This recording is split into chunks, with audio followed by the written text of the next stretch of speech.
We are honored to have with us a scholar who operates at the very frontier where theoretical physics meets the mysteries of the mind. Professor Shishir Roy is a theoretical physicist whose work spans quantum theory, theoretical astrophysics, and cosmology, as well as the modeling of the higher order cognitive functions. His academic journey is truly global. After joining the Indian Statistical Institute, Kolkata in 1918, he served there as a professor of physics and applied mathematics for over 2 decades. His research took him to the Institut Henri Poincaré in Paris to work on the foundations of quantum theory, and he has collaborated with world renowned figures such as Professor Rudolfo Linnaeus and Professor Ralph Abraham. Professor Roy is a prolific author with over 250 papers and 18 research monologues published by prestigious houses like Springer and World Scientific. His recent books, such as Decision Making and Modeling, Cognitive Function, and Understanding Space-Time and Causality, highlights his unique ability to bridge modern physics with ancient Indian traditions. A former Raman Pai Chair visiting professor and a recipient of the prestigious Senior Homi Bhabha Fellowship, he currently serves as a visiting professor at NIAS. Unluckily, Professor Roy could not be with us in person here, although he still joined us online. Please join me in welcoming Professor Shishi Roy to the stage. Can I have a round of applause, please? And it is also my pleasure to introduce the chairperson for this session, Dr. Kumar Singh, Head School of Earth, Ocean and Climate Sciences at IIT Bhubaneswar. What makes Dr. Singh's perspectives particularly fascinating is his work on the global stage as a foraminifier specialist. He integrated Ocean Drilling Program and the International Ocean Discovery Program and represented the scientific community on major international voyages. As a shipboard scientist, he has traveled to the far reaches of our planet to study the Asian monsoon and the Pacific Antarctic circumpolar current. I welcome the chair, Dr. Kumar Singh, and sir, I hand it over to you. Hello. Yeah, thank you very much. So welcome, sir. I heard just you are unable to make it to IIT Bhubaneswar, but thank you for joining online. So I'll request you to start your keynote talk on the title Quantum Processes in the Brain and Consciousness Experiment. So please share your slides, or you have the slide here. I think, yes, sir, you can share your slides. Yeah. Can you see it? Is it visible? Yes, sir. Yeah. Yes, sir. Okay. So good evening, everybody. Now, it's an honor for me to join here this conference with Bhaktivedanta Institute, Swami Jitun Dal, and IIT Bhubaneswar. I could not go physically because of some issues, but anyhow, I tried to say something. It's a completely new area which we are exploring. The title is Quantum Physics and Sandhi, a doorway to pure consciousness. So you people might be surprised or amazed that two different words, quantum physics, two different concepts, and samadhi, or kind of sandhi as a samadhi, how they are interrelated. Now, I can remember one very famous statement by Wolfgang Pauli, who won Nobel Prize in Physics. He stated in 1955 that only acceptable point of view appears to be the one that recognizes both sides of reality, the quantitative and qualitative, the physical and psychical, as compatible with each other and can embrace them simultaneously. Pauli was that particular persons of that stature who raised the issue whether to understand the observation process in quantum theory, you need the role of psyche or mind. I mean, there are very few people in 20th century who was very much interested and who had pioneering work in the field of quantum theory.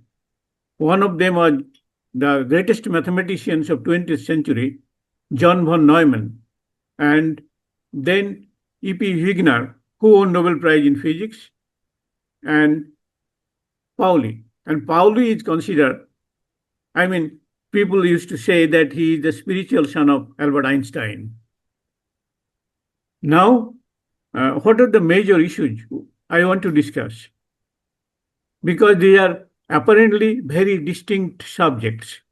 One is quantum theory. Quantum theory has its own flavor, its own weird concepts, and another area is Sandhi in contemplative practices or meditation research.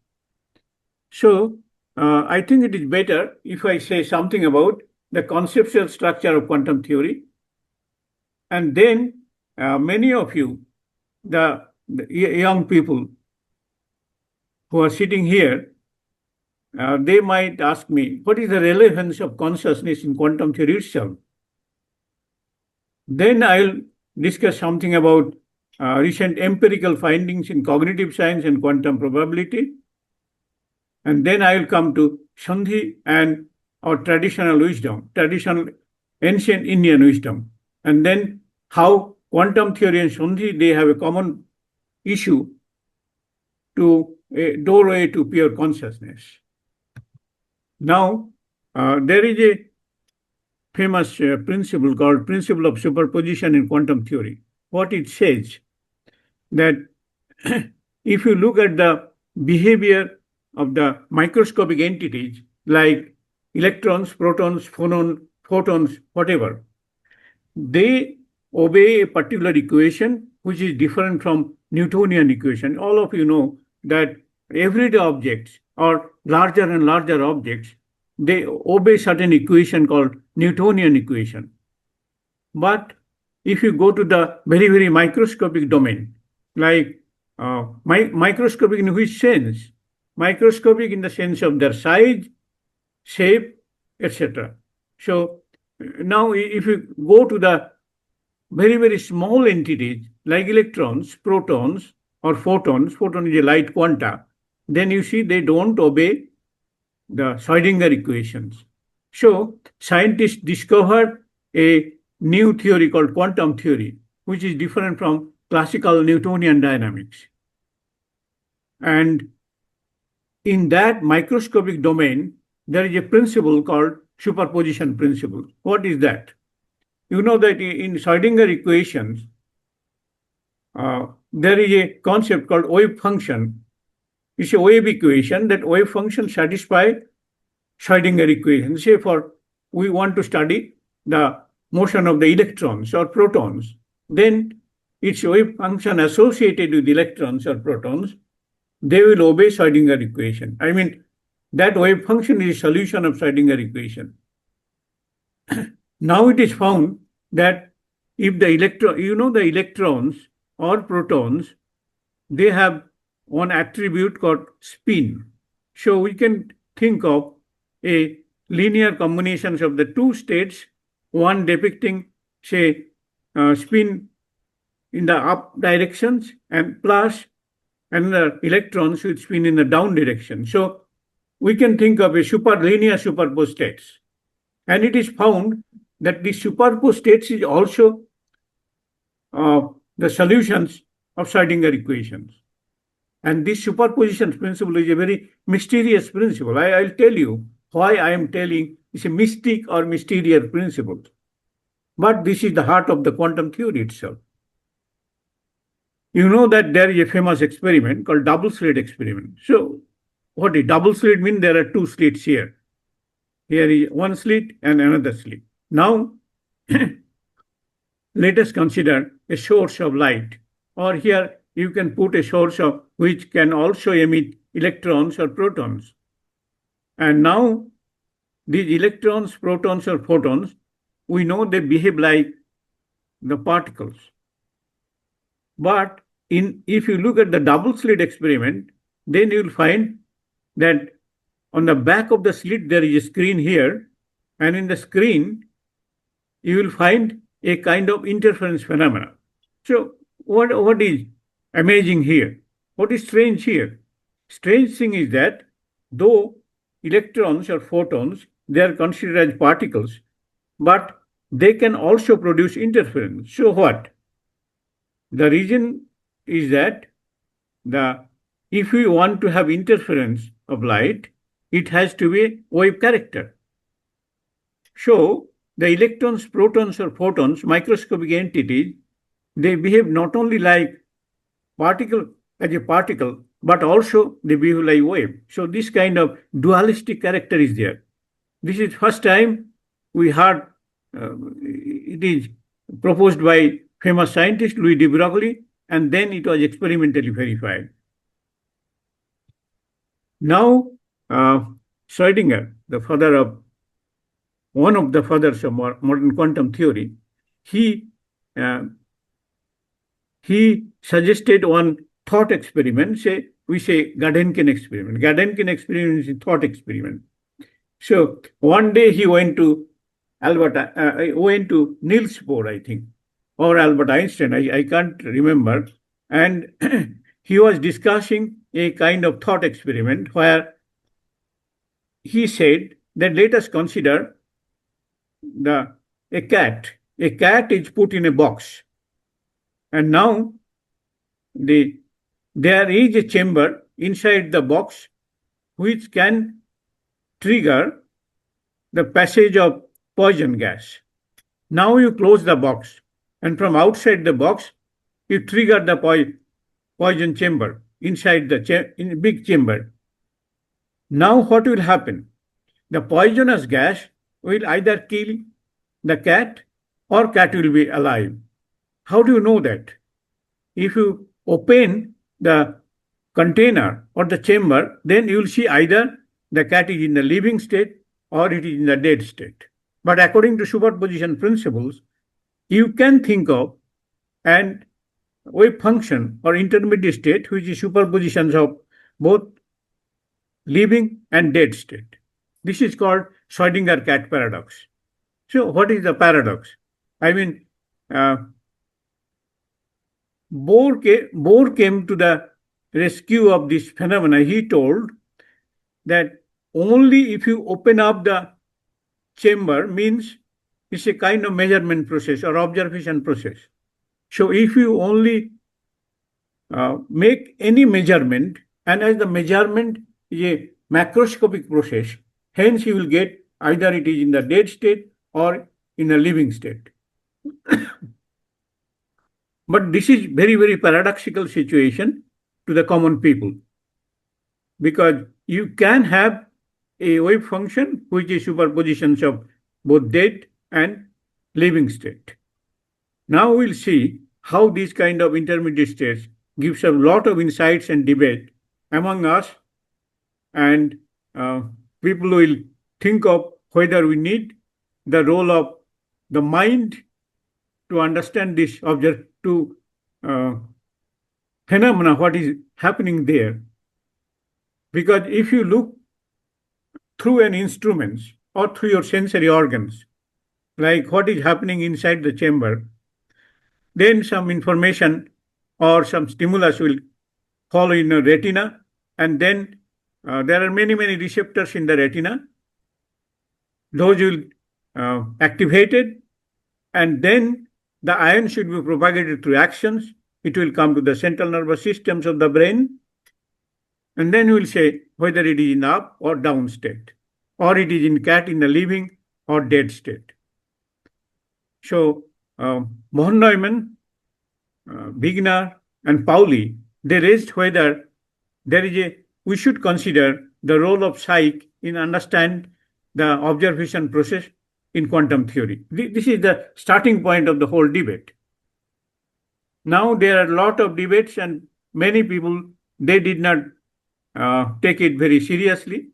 They thought that, okay, we have a formalism which gives quantum theory gives us, and that we can have a prediction of the formalisms for understanding certain phenomena, and that prediction can be verified experimentally. So why should go for this kind of metaphysical things like role of psyche or how consciousness is involved there.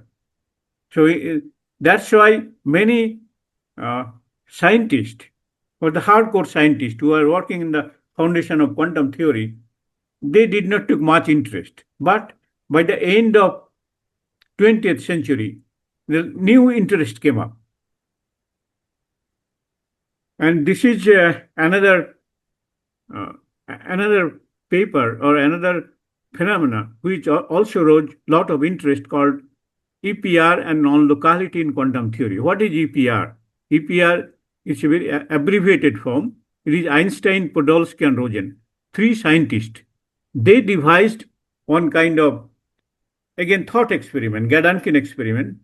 And in a very simple term, what we can say, that there is a source where, suppose you take two electrons and make a singlet state, and now you take one electron to one end, very, very far away, and another electron to other directions. So what will happen? If you want to measure anything, any attribute of the, say, left-hand electron, left side electrons, you will be able to know what is going to happen on the right side electron. Though they are not physically connected and the separation is many, many miles. The first successful experiment was done in Geneva Lake. Nicolas Gichon and his collaborators, they did experiments and found that even they are, they put the cable underlying the Geneva Lake, and they found that even they are around 12 kilometers each other, the two electrons, still they seem to be connected. And now many, many sophisticated experiments have been done. And it is possible that if you do something here in Earth, something will happen in a satellite. Chinese scientists also, they did this kind of experiment. Then people use the term non-locality. It's not local, it's not happening in the same place, or it is not connected physically, but it can influence the other phenomena too, other microscopic entities too.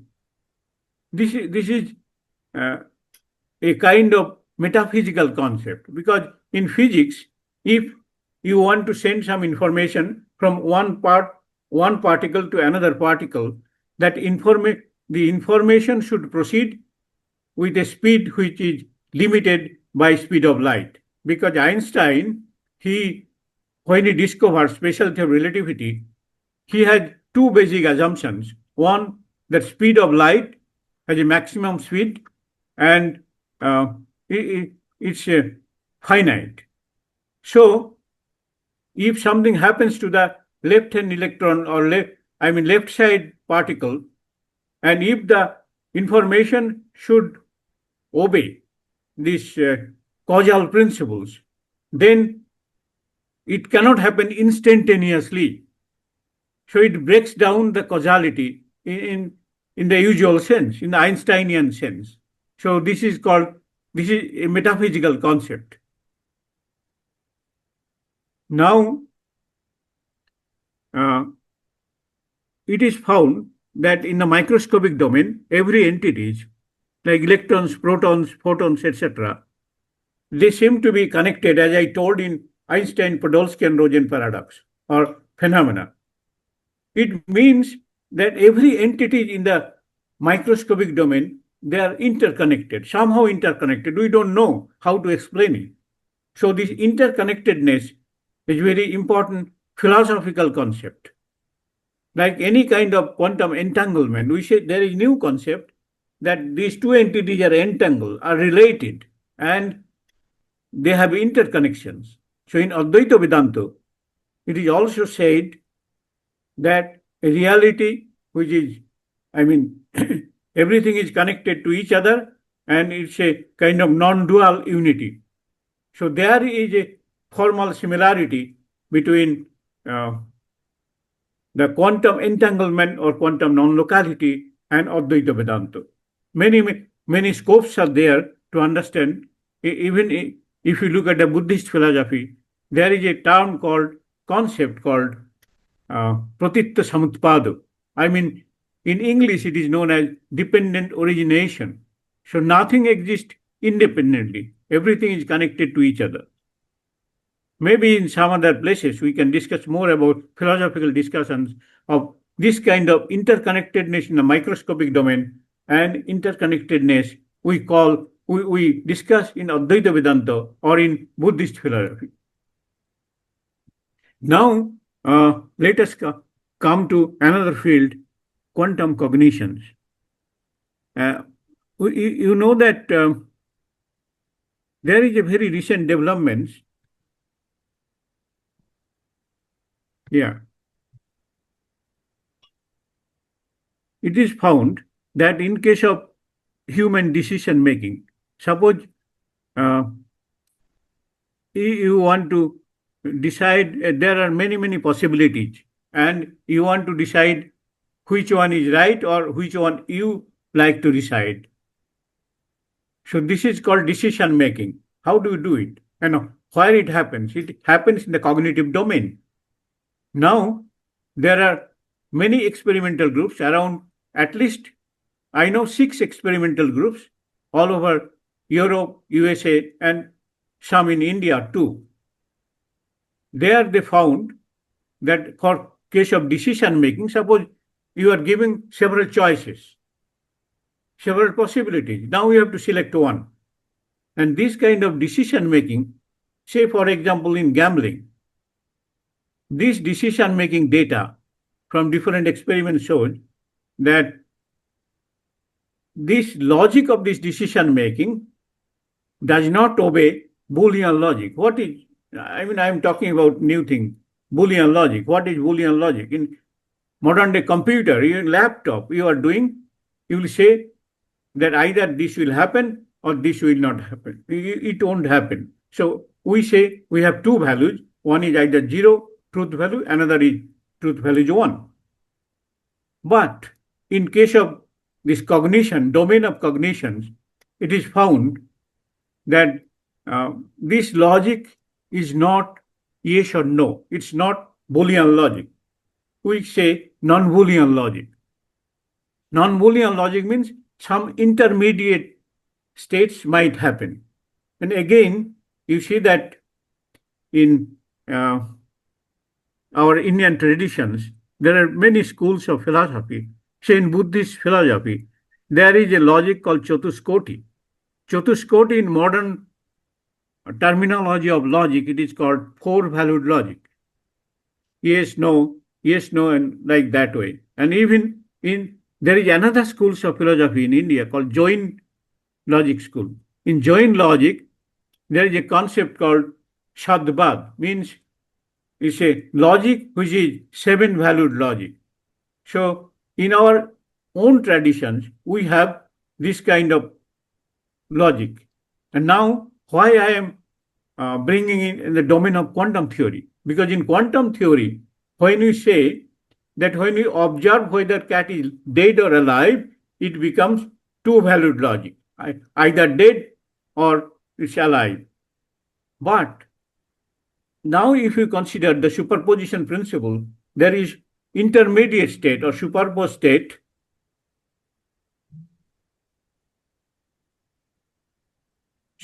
Superposed state where,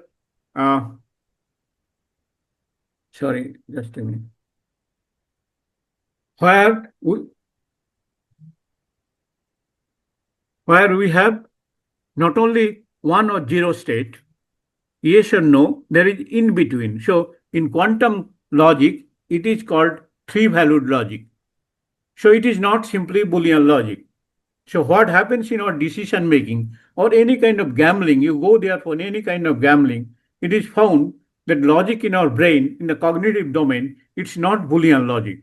It's the logic which we do in computer. No, it is not that. And now, if you want to know more about the experiments, I have published a book called Decision Making and Modeling in Cognitive Science, published by Springer. You can go through it, and I have discussed many experimental setup and how from the data analysis people can say the logic in the brain or in the cognitive domain, it's non-Boolean logic.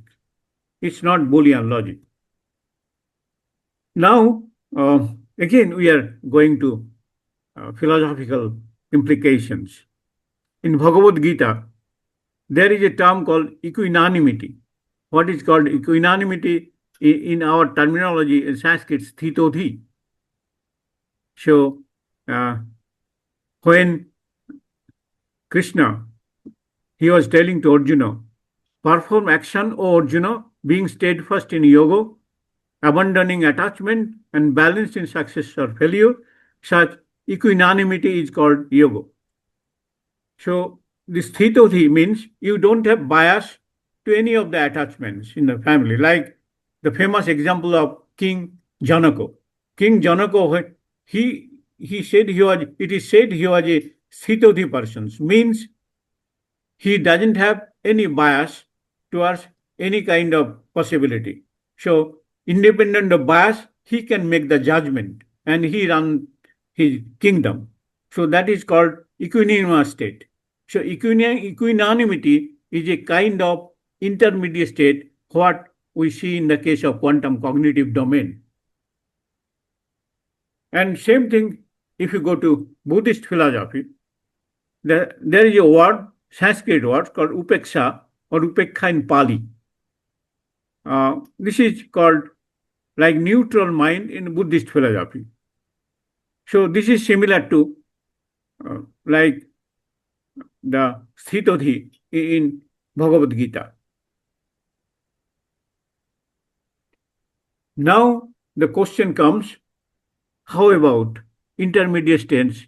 And I am saying in the cognitive domain. Cognitive domains means what is happening in the neuron dynamics in our brain. Because you know, the brain consists of billions of nerve cells called neurons. And when we have to take any decisions or we look into an object, cognize any object, the neurons will be activated and there will be firing of the neurons. So what happens when we say the intermediate state is applicable to decision making? This is very, very interesting. And I mean, there is a lot of scope to think about this. Suppose I ask you, are you happy? You say, well. If I say, are you unhappy? Well, so I can think of a state as a linear combination of happiness plus unhappiness. Now, according to superposition principle, we can think of a state as neither happy nor unhappy. But what happens to the neuronal level? What happens to cellular level? We don't know, because even in case of cognitive activities, nobody knows what happens to the cellular level, single cell level. We know the collective activities only. This is one of the challenging issues in modern neuroscience. Now, I am directly going to the concept Sandhi, or interval between two thoughts. It is found that if you look at the two thoughts, then there is a gap between two thoughts. This is called Sandhi. And in between the two thoughts, there is a state called unthinking state. And our rishis, or the great sages, they called that if you can meditate on this intermediate state, which is neither this or that, then you will experience pure consciousness. So this is called meditation on Sandhi. Sandhi means junction or conjunction between the two thoughts. And Yoga Vasishtha also, this is also described. When all ideations, figurations, and imaginations subside, there is a state like one inside a stone, but devoid of inertness, jaro and sleep, which is considered state of pure consciousness. And also you can get it from Laghu Vritti. There are a lot of such aphorisms from where you can get that there are in between the two states. Now this is a very good example. There is a garland of pearls. And now you see that here, as if the pearls are continuous, but if you look in a deeper level, there is a gap between two pearls. So what does it mean? that this garland is connected, parts are connected by a thread. Here the thread is consciousness. So they say that if you meditate on the junction between the two pearls, then you will get a thoughtless state called pure consciousness.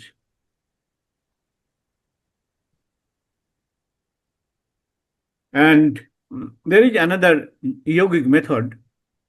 You know Adi Shankaracharya, one of the greatest intellectual in India. He wrote a book where he was describing this kind of thoughtless state called Kevala Kumbhaka. What is Kevala Kumbhaka? Kumbhaka means, you inhale and then exhale. So there is a gap between inhalation, exhalation. But by doing this kind of practice, you can get suddenly a state. It does not depend on your practice. It suddenly appears, spontaneously appears.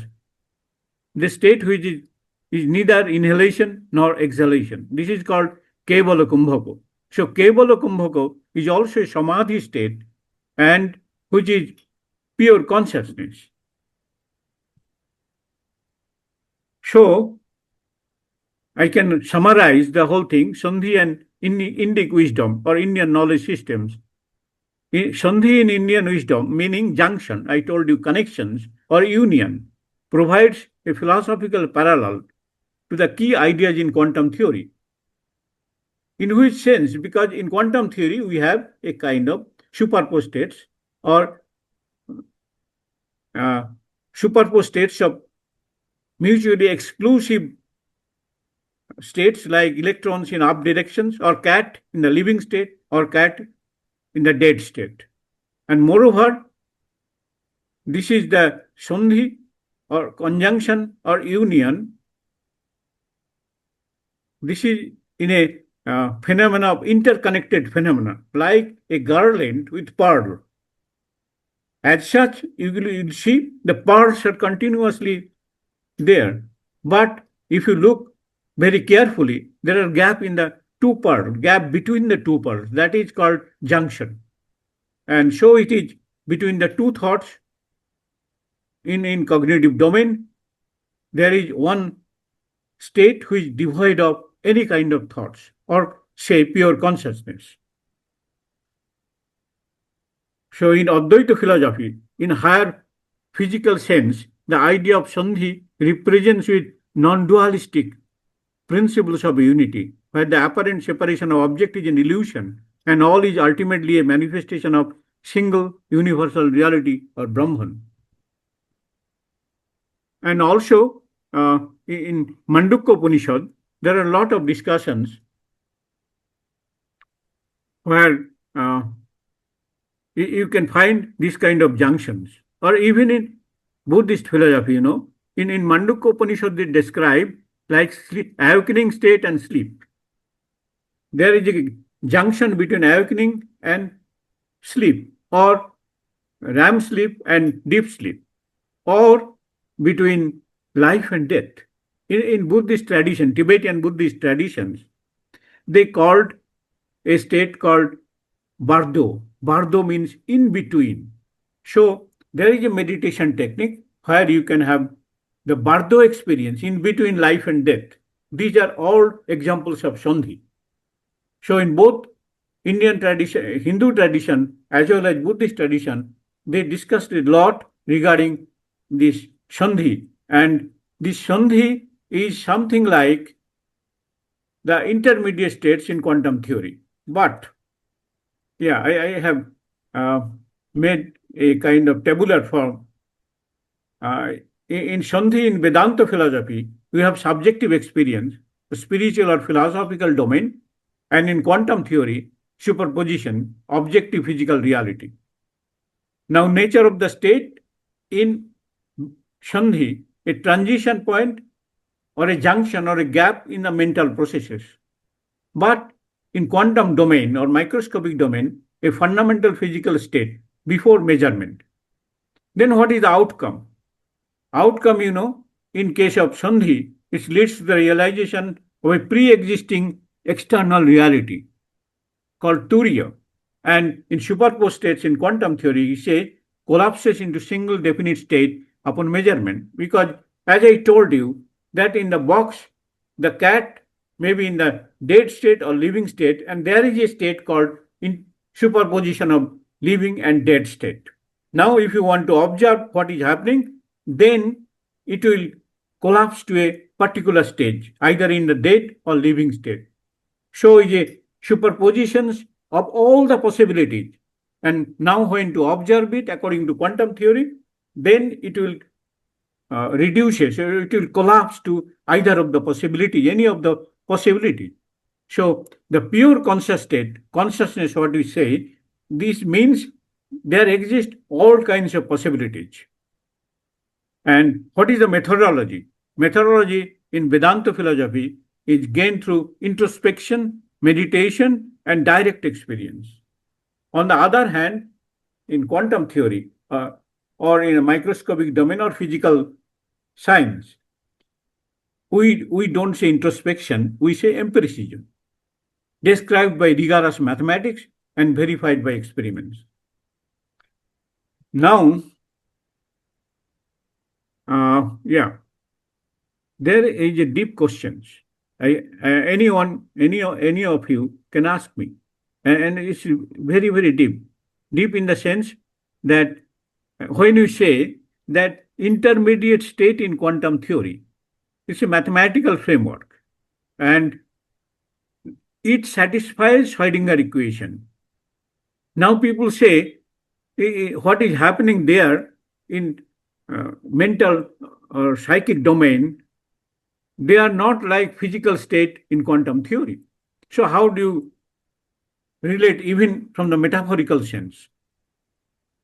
One thing you should note that the linear superposed state, I mean psi of the cat or living or dead state of the cat, when we say this is also solution of Schrödinger equations, we cannot say that this is real happening in cognitive domain.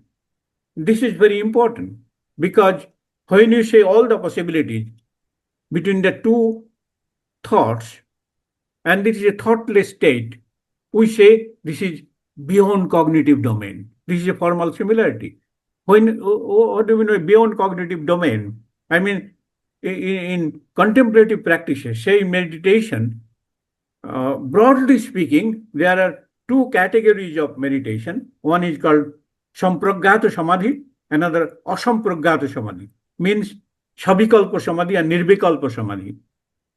And sabikalpa samadhi, it is found that they are within our cognitive domain. But if you go beyond sabikalpa samadhi, nirvikalpa samadhi, it is beyond cognitive domain.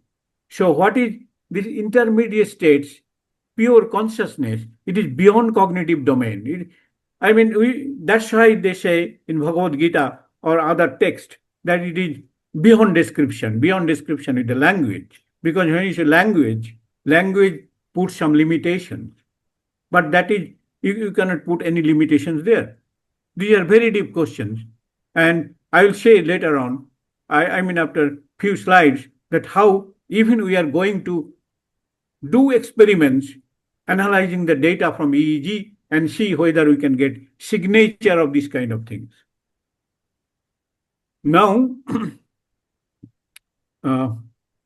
let me summarize. When we say Sandhi, junction of the states, Sandhi is a fleeting moment of pure, undifferentiated awareness between the states of waking, dreaming, and deep sleep. It is a potential gateway to Turiya, the transcendental consciousness, the underlying non-dual reality of existence. And in this moment, the usual mind state have ceased. But in Turiya, it's a kind of transcendental nature, and it is beyond mind. But if you say me that in quantum superposition, we are writing mathematically a state consisting of the two states, like dead and living state. So how can you relate it? Relate in the sense that the mathematical function, when you construct a mathematical function, you cannot say that it is in the physical universe or physical domain. So this is another fascinating debate coming up, that whether mathematics is creation of the human mind or it is like laws of nature which is beyond the human mind. This is a debate is coming up. And we are saying that the superposed state of the wave function, this is a mathematical construct, and we do not know whether it is really in the cognitive domain. Most probably it is not in the cognitive domain. That's where we are comparing in a metaphorical sense with the Sandhi or kind of junction in our philosophical traditions and quantum superpositions in highly developed mathematical framework. Okay. Now, there is a very interesting and fascinating paper. It is published last year by a group of people, neuroscientists, led by Christoph Koch and Crick and Koch, that famous, neuroscientist. Around 5 or 10 people, they wrote the paper published in the journal Entropy last year, 2024. So they said, title of the paper was Testing the Conjecture that Quantum Processes Create Conscious Experience. Up till now, I didn't say that how quantum processes creates conscious experience. What I said, that many big people like John von Neumann, like E.P. Wigner, like Wolfgang Pauli, they thought that to make a formalism, comprehensive formalism in quantum theory, you need to consider the role of psyche or mind. But how conscious experience come up, nobody knows. And Christoph Koch, they tried to understand that. Also, they told that maybe the intermediate state or superposed state quantum theory, if you study that one, that will give some new insights. Now, you may ask me, why quantum mechanics in the brain? Because we know this quantum theory, like Newtonian dynamics, Newtonian mechanics, this behavior of the entities, of everyday object, is governed by Newtonian dynamics, and the behavior of the microscopic entity, that is governed by Schrödinger equation, that is quantum equation, which is completely different from Newtonian equation. You cannot deduce Newtonian equation starting from quantum equation or in the reverse way. So why quantum mechanics in the brain? Many people are nowadays thinking. One reason is that the observation process is involved in any kind of measurement process, whether in classical domain, everybody object, or in the microscopic domain. So ultimately, you need to consider a kind of quantum theory to understand that. Because I told you in quantum cognitive domain, again, the logic is non-Boolean and like quantum logic. And this has been done or found experimentally from at least 6 different groups all over the world. So, if I say that anyhow quantum process can generate conscious experience, how do you do that? There are 2-3 ways people started. One is by called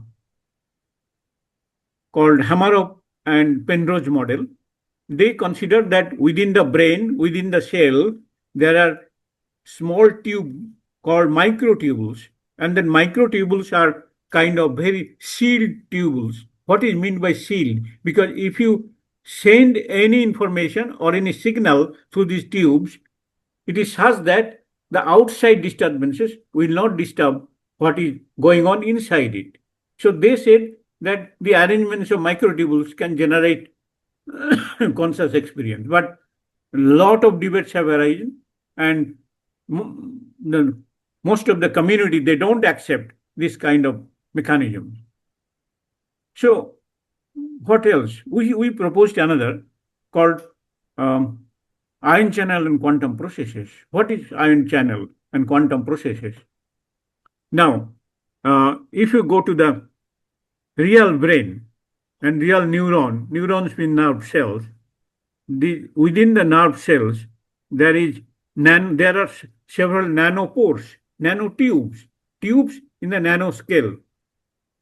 And this is, called potassium ion channel. There are several such ion channels, potassium, sodium, calcium, etc.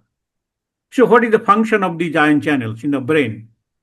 These ion channels, they are responsible for information propagation in the brain. So they play a very important role. And this is the structure of the potassium ion channel. So we worked on the potassium ion channel, and from the physiological data, it's not speculation. I am telling you, we have not taken any speculative ideas.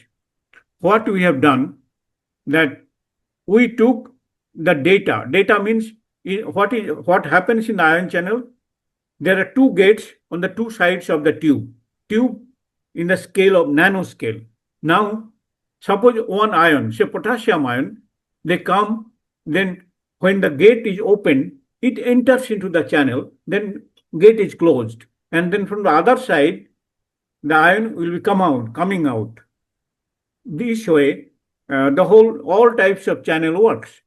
And they play important role in propagating information in the brain. Now, what we did in physics, I mean, whether you have some elementary knowledge of physics, I think all of you, there is a methodology called dimensional analysis. What is dimensional analysis? We know that in this physical world, you have several dimensions like mass, length, etc., or time. Now, in physics, we have a term called action. So here, the action is called mass into length square by inverse of time. This is the definition of action. And now, if we consider that ions are entering into the channel or pores, these are pores in the protein and in the nanoscale. If we take the data from observational point of view, this is not our data, this is standard physiological data, then we calculated the action, and you will be surprised to know that this action is exactly order of the Planck constant. Okay, so initially we thought it might be a coincidence. How this happens? But we checked it repeatedly. We took the various standard data, standard textbook, and we found that the action is nothing but Planck constant.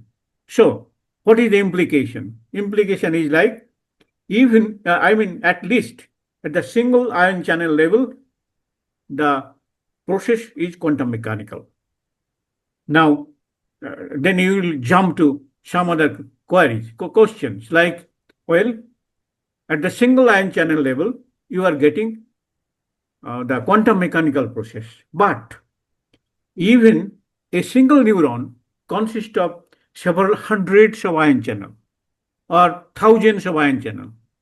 So, whether this signature of the quantum processes will be blurred because of the averaging over the ion channels. This is still a very fascinating issue, and this is known as bridging the levels. What is meant by that? As I told you, having established that translocation of single ions through permeation pathway of channels is quantum mechanical, do the corresponding state function relate to the classical membrane voltage? I mean, you are coming to different hierarchical level at the ion channel level, then in the cell level, then in a more and more bigger and bigger level.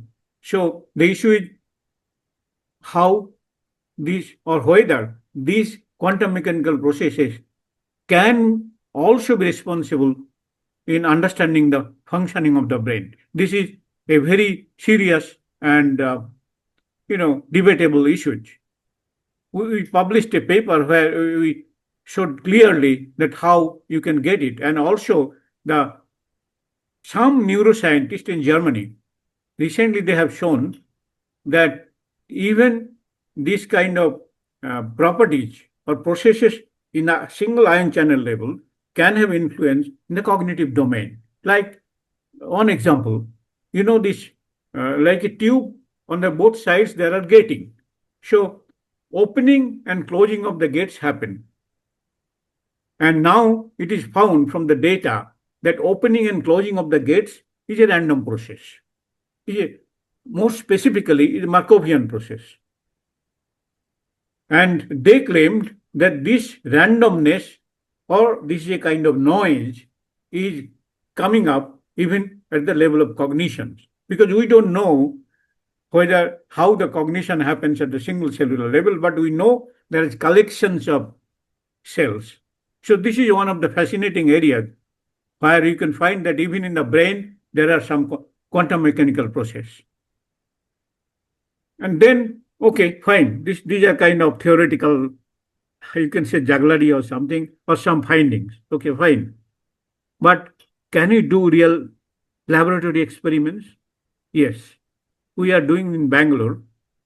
What we are doing, if you have any knowledge of the meditation experiments, people what are they are doing, they are putting some subjects, some meditators under the scanner. Scanner means like EEG machine or fMRI or MEG machines. And they are looking what is happening in the brain during the meditations. But all over the world, there is a kind of protocol when they use any EEG machine, even in the hospitals, not in the meditation itself. In the hospitals, when they use EEG machine, there is an algorithm by which they can separate the periodic signal part and aperiodic signal part. Aperiodic signal part they call it noise. But a very small group of neuroscientists in USA from Usla, California, they, out of curiosity, they were looking into what is happening in this the thrown out part, the aperiodic part. And a completely new line of research came up. They found that even in the aperiodic part, which even nowadays people thrown away in all the hospitals' data, it contains some information. Information is that they studied 1 by f, where f is the frequency. So gradient of 1 by f changes during neuronal degeneration, like memory loss and other type of degeneration. So this 1 by f part plays very important role. I mean, a periodic part in the signal plays a very important role. So what we are going to do with that? We are taking the meditation data from EEG or fMRI, and we are looking during meditation how this 1 by f gradient changes. So physically what it means, if you have any engineering knowledge or science knowledge, 1 by f, people get a spectrum from 1 by f called pink noise, red noise, brown noise, or white noise. So you can study the different spectrum of noises. And this, starting from spectral noises, we can get a lot of information. So information as if in the noise itself. Now, what is the connections with the Sandhi and intermediate state I was speaking? Because now if you take data like Sandhi, somebody is meditating on that gap, like life and death, or sleep and awakening state, or in popular way, say Yoganidra. Then we take the data. Data is available, but we are looking for more rigorous data. And from the data, we will see how 1 by f changes, whether it is a white spectrum or this is a red or pink, whichever the noise spectrum. From that, we can say that different stages of consciousness you can get really deep insight of that. So, as I told you, noise analysis and new vistas. So in Berkeley, they are doing this kind of things. Now we are doing these things in case of meditation. But again, the problem is to get such a deep meditator from, I mean, people will say, okay, my meditation is deep. Somebody will say, no, my meditation, I am a deep meditator. But is it possible to characterize the depth of the meditators? This is a big challenge in modern day neuroscience as well as working in cognitive science. So thank you. If you have any questions, query, you can ask me.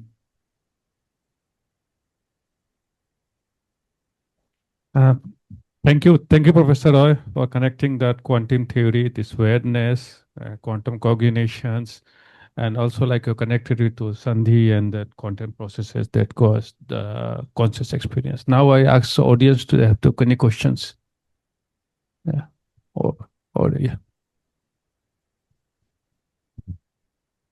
Yeah, hello, sir.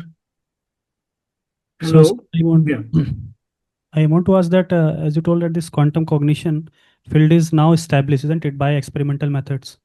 So in mainstream science, this subject is going to be taught in the colleges or somewhere else? Yes. As far as I know that IIT Mandi, they are doing, they are teaching the courses.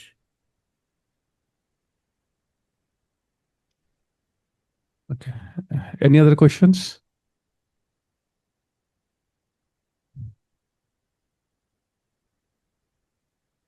Okay. So thank you, sir. Yeah. Okay. Just one more question, sir. Okay. So this 7-valued logic that you mentioned, what is the reference you are indicating, sir? If you go to Jain philosophy, Okay. there is a concept called Sadvad. And it has been again studied by different logical school in Europe, especially if you look at the Polish, the school, Poland, logic school from Poland. They are studying many valued logic. Even they studied rigorously the Buddhist logic, Chatuskoti, which is 4-valued logic. And also now in terms of the modern, because when you say Chatuskoti or Jain logic, it is not in terms of our modern logical notions. But now they decipher it and they found in terms of the modern logical terminology, that's why they found it 7-valued logic. And or 4-valued in case of Buddhist logic. Thank you, sir. Sir, I have one last question that when you told about everything is connected in a non-locality, we say that foundationally everything is connected, right? Yeah. Yeah. So, but according to this, hidden variables, says that non-locality cannot be explained by any hidden variables. So foundationally, not everything is connected, something like that. I'm getting confused here. No, because hidden variable theory is already discarded. Okay, in understanding EPR. So somehow they are connected, even there is no physical connection. So one possibility, like maybe the space-time structure we are using, that might be different in case of non-locality. And still we don't know. But as if there is a kind of connectivity. How they are connected, we don't know. Maybe this is the reality. People say that it is connected somewhere outside space-time, something like that. No, this is speculation. I mean, this is not in the proper scientific domain. That I can tell you. So something mind-like phenomena, mistake, as you told it. Is it playing role somewhere else? Like Mind-like, again, the issue is, I mean, when I was in USA, then my next door office was occupied by very famous brain researcher. He's no more. His name is Carl Pribram, who introduced the the brain. He wrote a lot of books and did lot of works in brain functions, and he gave holographic model of the brain function. So once in a week he used to come to my office and ask me, Sisir, tell me, where is my mind? Is it in the neuronal domain or something beyond? That issue, maybe it can be resolved within the domain of Indian philosophy, but not in the Cartesian sense. Thank you, sir. Any audience having any other questions? Okay. Thank you, sir. You have very nicely connected the Vedanta philosophy and quantum physics, and you make them understand like that Boolean logic we say the 0 or 1 and that what is in between and all these things, how it is related to the Vedanta philosophy. So thank you very much. Now to the organizers. Thank you so much. Okay. Hello. Thank you so much, sir, for connecting with us. Thank you, Professor Roy, for that intellectually stimulating keynote, and Dr. Rajkumar Singh for your expert moderation for this final plenary session. As we conclude this segment, I would like to take a moment to extend our deepest gratitude to all our keynote speakers today, Professor Narayan Srinivasan, Professor Pius V. Thomas, Sri Arun Agarwal, and Professor Shishir Roy. Can I have a huge round of applause for all of them? Thank you. Your diverse perspectives on physics, philosophy, spirituality, and cognitive sciences have provided a truly holistic foundation for this conference. We also thank our session chairs, Dr. Aparna Pandey, Dr. Amrita Satpathy, and Dr. Rajkumar Singh for their invaluable contribution guiding these discussions. Finally, to celebrate the enlightening conclusion of our first day, which got like really long at this point, we invite you all to join us for a high tea and networking break. This will be a wonderful opportunity to discuss the day's presentations in a more informal setting and connect with colleagues from across the globe. And we are also delighted to invite you to the gala dinner, which will be held here at Lalitgiri Hall of Learning. It promises to be an evening of wonderful food and continuous conversation in a beautiful setting. Thank you all. And we retire for today. Thank you. So thank you, everybody.